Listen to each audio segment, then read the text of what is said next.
Une voix froide traversa le silence. De la première classe. Je me fiche de ce que dit votre billet. Je ne céderai pas ce siège. La cabine se figea un instant. Les flûtes à champagne en cristal tremblèrent légèrement sur leur plateau. Les mots de la femme blonde tombèrent comme une lame, tranchant le silence soigneusement entretenu du luxe. Ethan Cole, 45 ans, grand et large d'épaules, vêtu d'une simple chemise bleue sous un blazer clair, restait immobile dans l'allée. Dans sa main, un billet d'avion indiquant clairement le siège 1A. Mais assise là, jambes croisées comme si elle possédait tout l'avion, se trouvait Susan Drake, 42 ans, rayonnante de confiance. Ses cheveux dorés parfaitement coiffés brillaient sous les lumières, et sur l'accoudoir reposait un sac Hermès rouge éclatant, une déclaration en soi. Elle feuilletait Vogue avec des doigts ornés de bagues, son visage si détaché qu'il pouvait faire hésiter n'importe qui. « Excusez-moi ?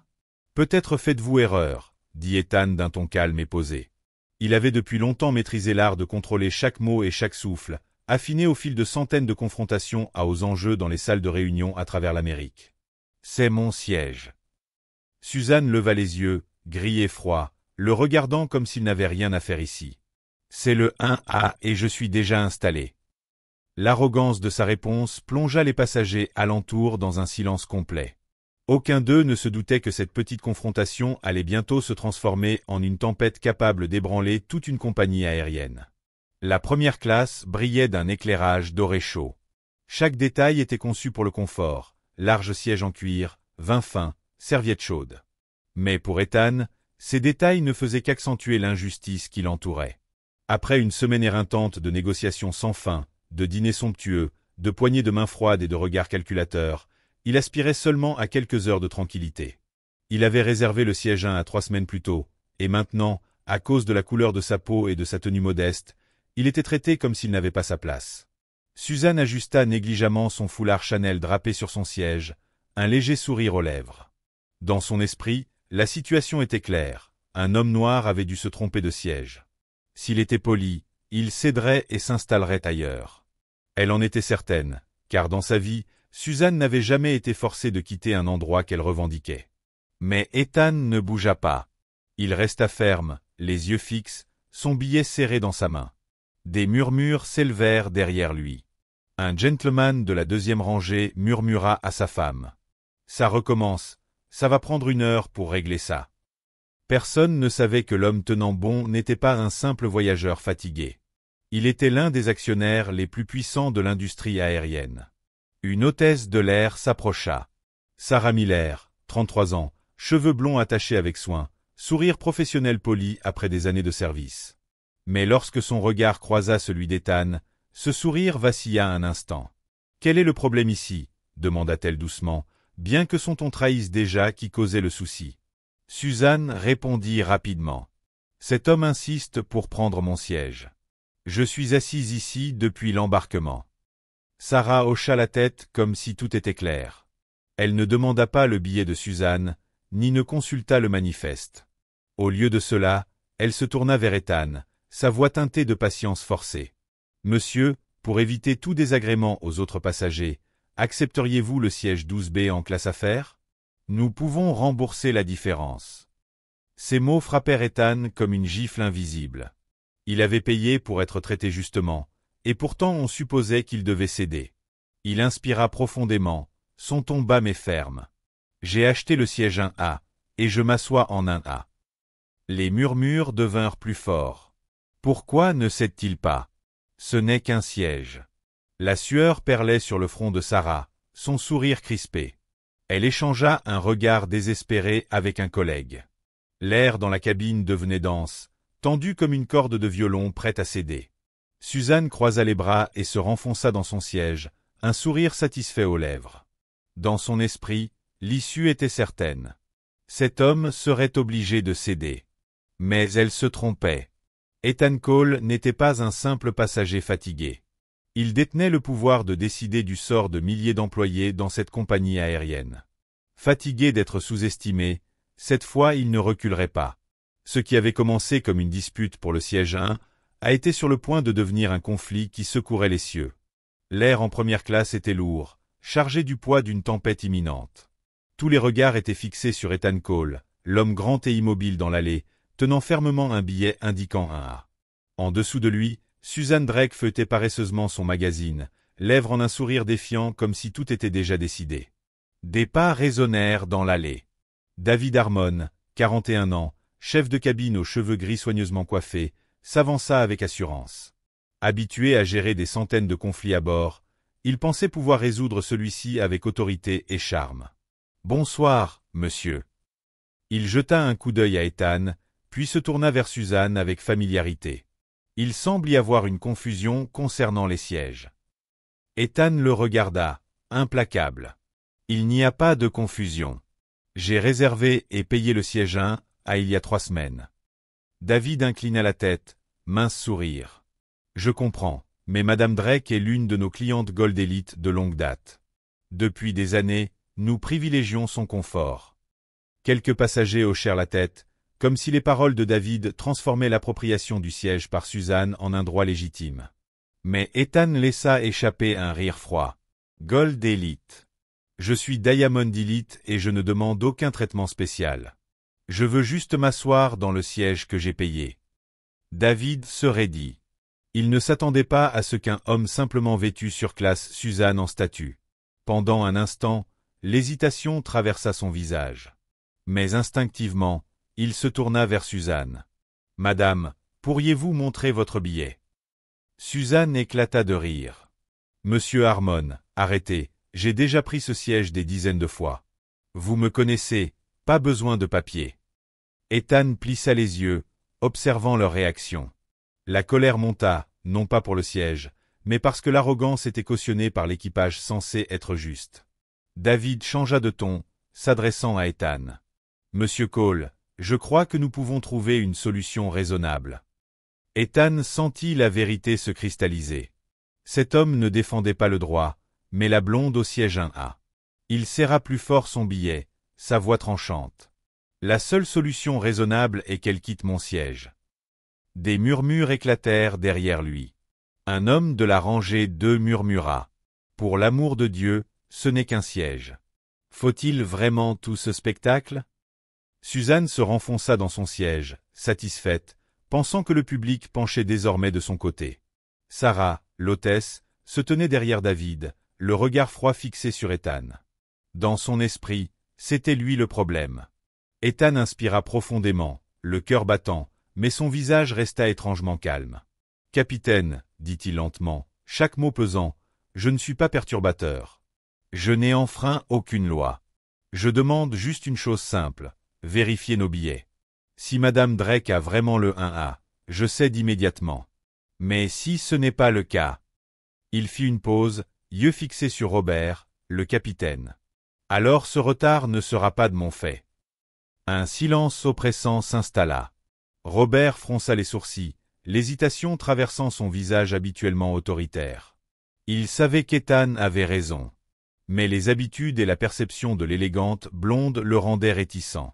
Susan intervint rapidement, dramatique. « Capitaine, je ne me sens pas en sécurité assise à côté de cet homme. Il est agressif, il met la pression sur votre équipe. Nous ne pouvons pas prendre le risque. » Un léger murmure parcourut quelques passagers. La fameuse carte « Je ne me sens pas en sécurité ». Ethan l'avait déjà vue trop de fois. C'était une lame visant directement son image, transformant la victime en menace. Robert acquiesça légèrement, presque par réflexe.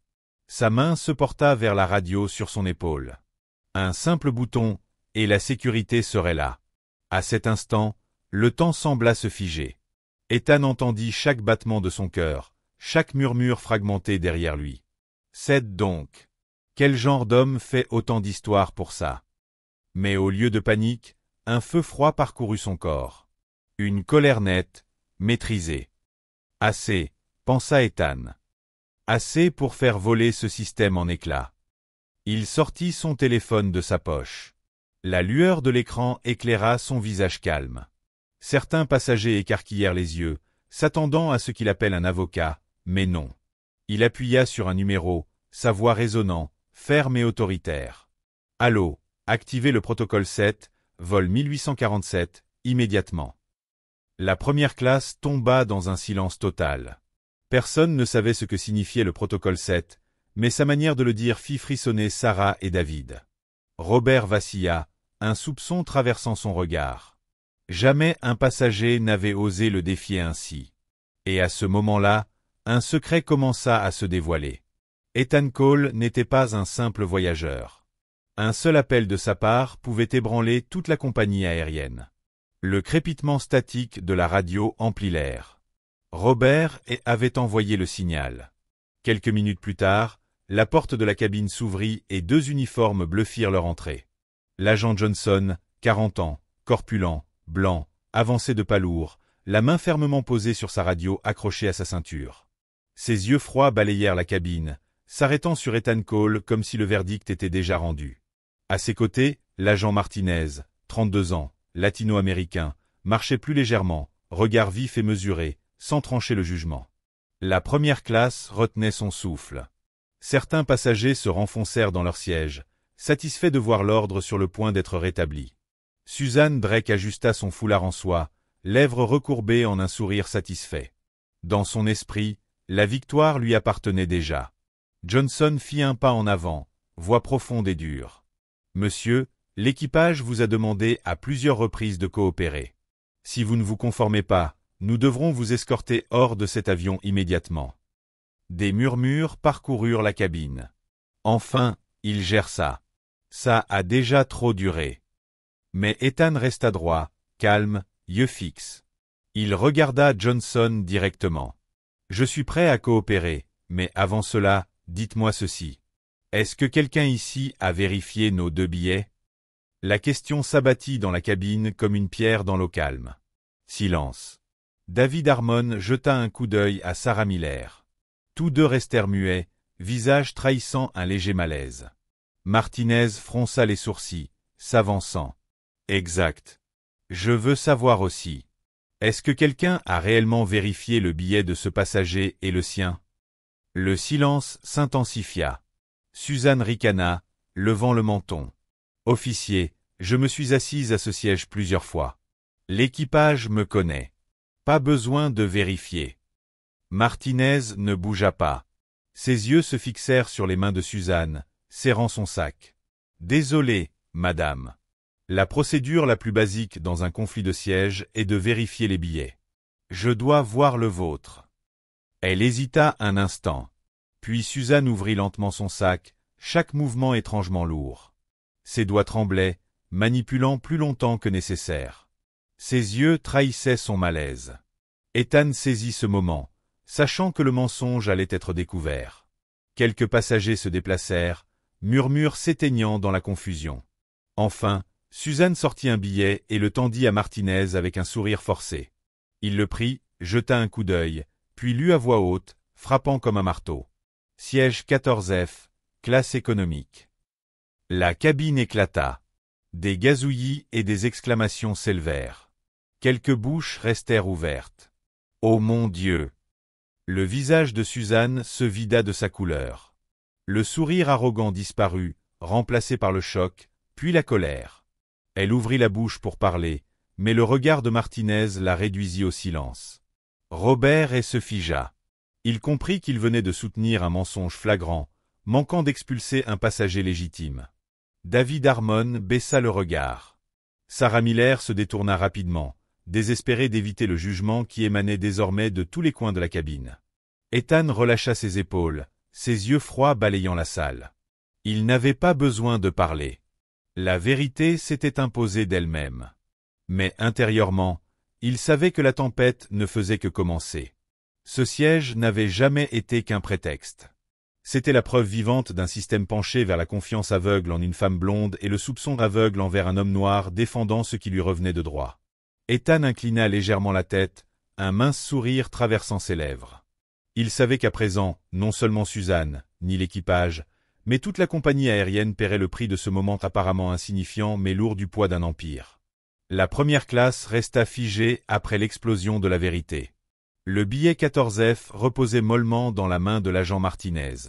Preuve irréfutable de la tromperie. Tous les regards se fixèrent sur Susan Drake, dont la fierté s'était effondrée en panique. Elle serrait son foulard en soie sur ses genoux, lèvres tremblantes, cherchant des mots, mais aucun ne venait. Robert est, capitaine expérimenté, sentit une sueur froide lui couler dans le cou. En plus de 30 ans dans l'aviation, il avait affronté des pannes moteurs, des passagers évanouis, même des tempêtes violentes. Jamais il ne s'était senti aussi complètement dans l'erreur. Il avait failli expulser un passager légitime, guidé uniquement par son propre biais inconscient. Ethan Cole resta droit, épaule droite, calme, perturbant l'air autour de lui.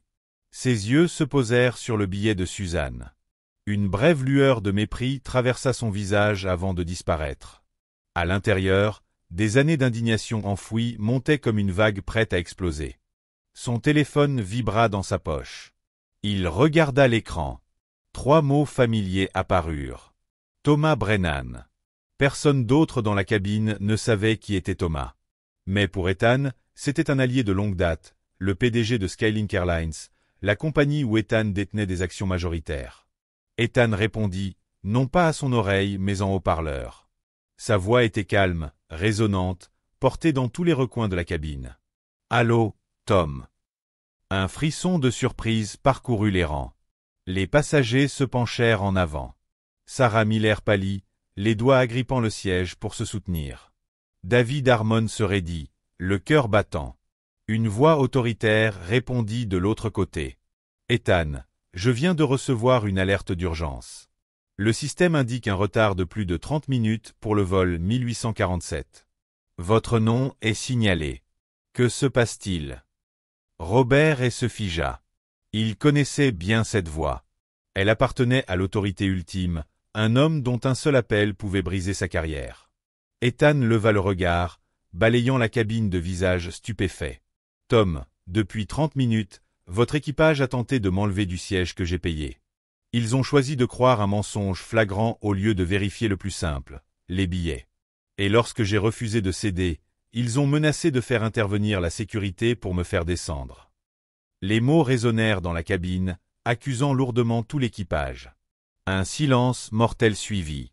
Puis la voix de Thomas Brennan retentit, nette et tranchante. « Excusez-moi. Ai-je bien entendu ? Vous dites qu'ils ont tenté d'expulser Ethan Cole, président de Reed Global Aviation, actionnaire majoritaire de Skylink, de son siège légitime ?» La cabine trembla sous le poids de la révélation.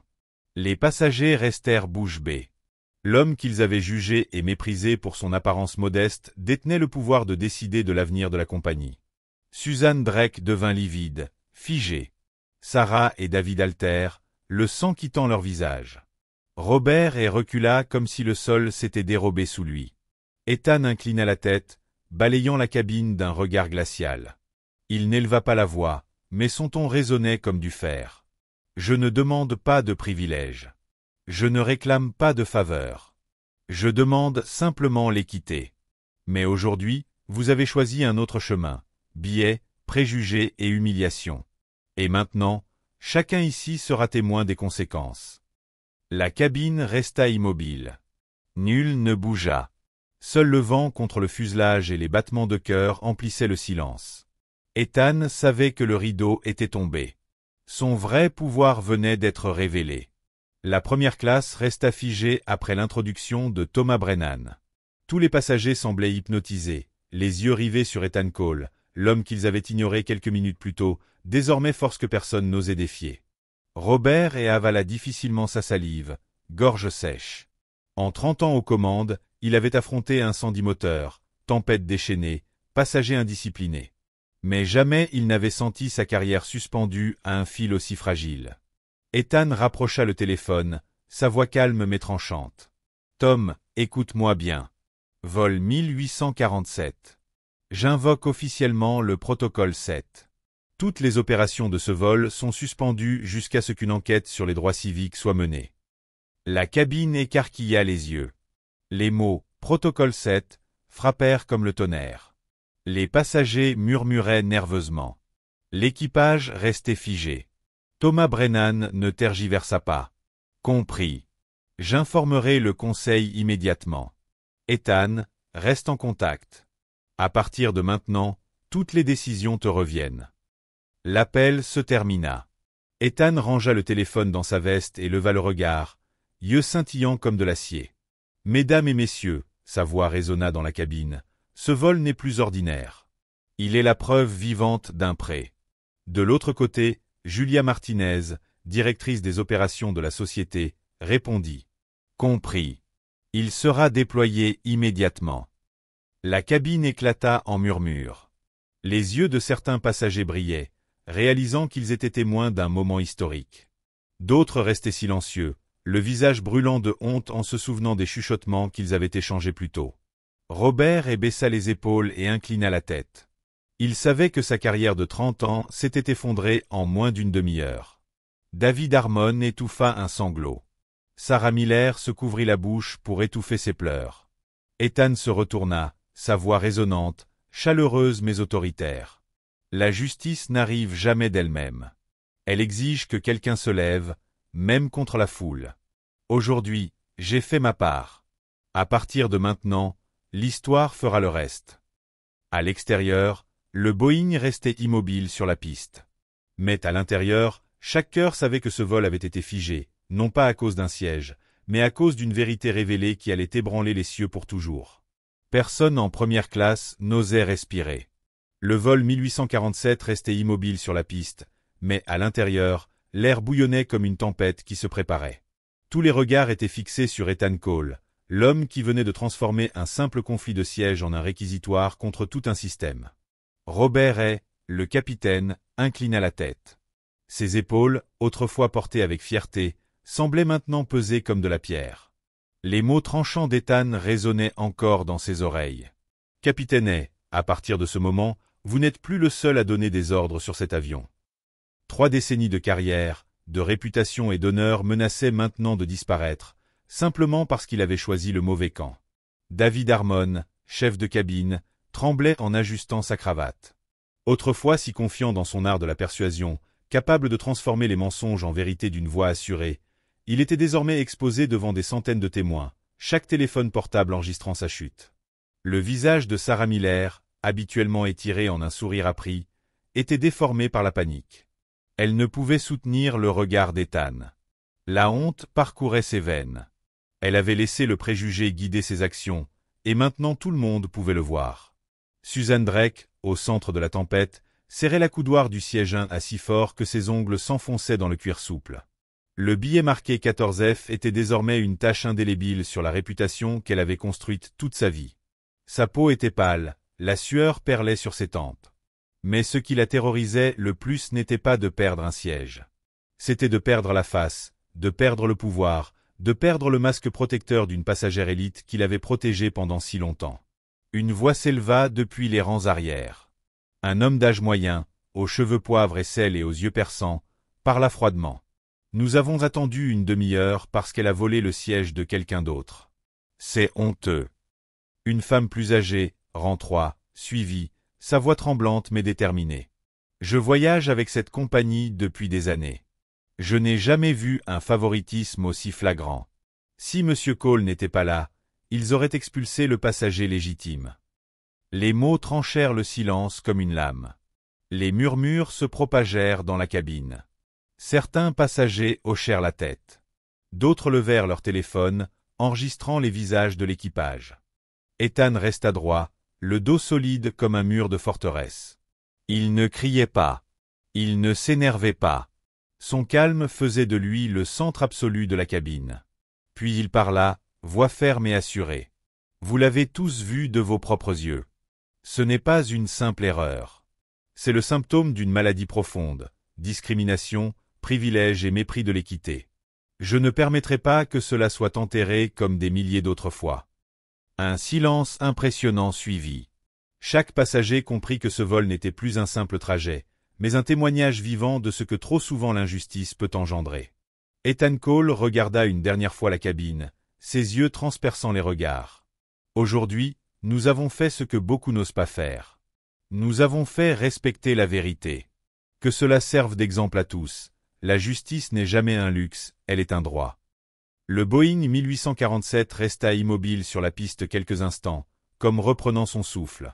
Puis, lentement, il commença son taxi, emportant avec lui non seulement des passagers, mais aussi la preuve que le courage, la dignité et la vérité pouvaient faire vaciller même les systèmes les plus rigides. Et dans le cœur de chaque témoin, Un sentiment s'imprima à jamais. Ce vol n'était pas seulement un trajet, mais le début d'un changement, la démonstration que le pouvoir de la vérité et de la justice pouvait transformer le monde, un siège à la fois.